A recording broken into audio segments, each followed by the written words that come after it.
I've seen your timelines, your feeds, and the constant, frantic chase to make it. A million little to-dos to prove you're not a waste of space.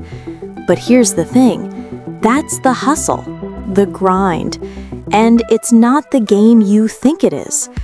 What if the addiction isn't to a substance or a person, but to a lie, an invisible enemy?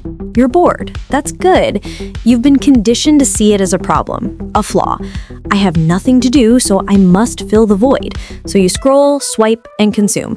The world is giving you a million things to do to avoid the one thing you should be doing.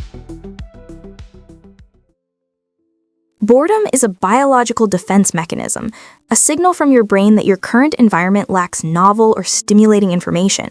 Your phone and the constant input it provides hijacks this mechanism. It satisfies your brain's craving for novelty, but it does so in a way that bypasses the deep thinking processes required for problem solving and creativity. In essence, it's a cheap substitute.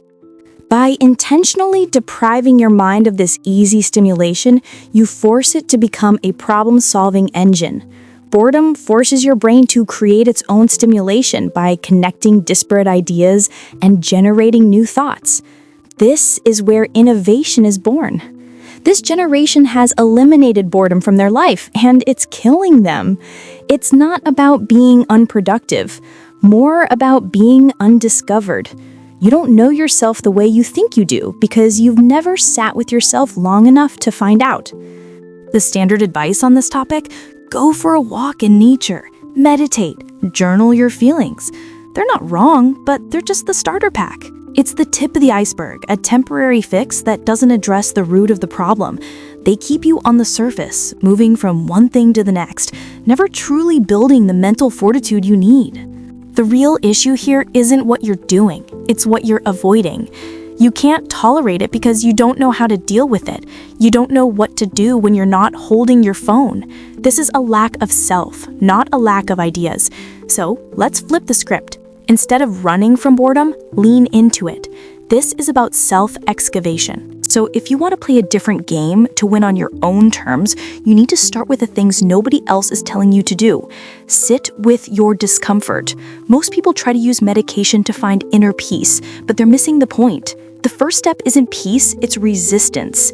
Use the quiet to actively confront the anxiety, the itch, and the craving to fill the void. This is mental sparring. You'll uncover your real problems, fears, and deepest desires because you forced yourself to face them. The answers are already in you. You're just too busy to hear them. 2. Audit your life systems. Everyone talks about auditing your habits, but what about the systems that created them?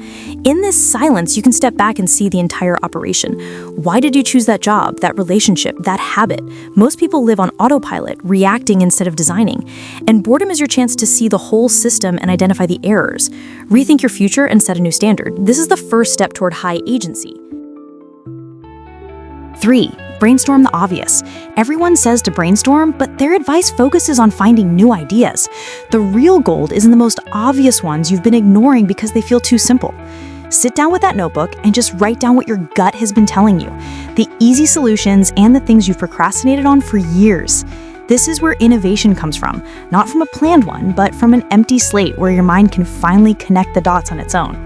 This is how big changes happen on a larger scale. It's how you move from being a consumer to a creator, from being a passenger on the default path to being the operator of your own existence. The secret to your future isn't in another app, another course, or another video. Quite frankly, it's in the quiet, uncomfortable moments you've been avoiding.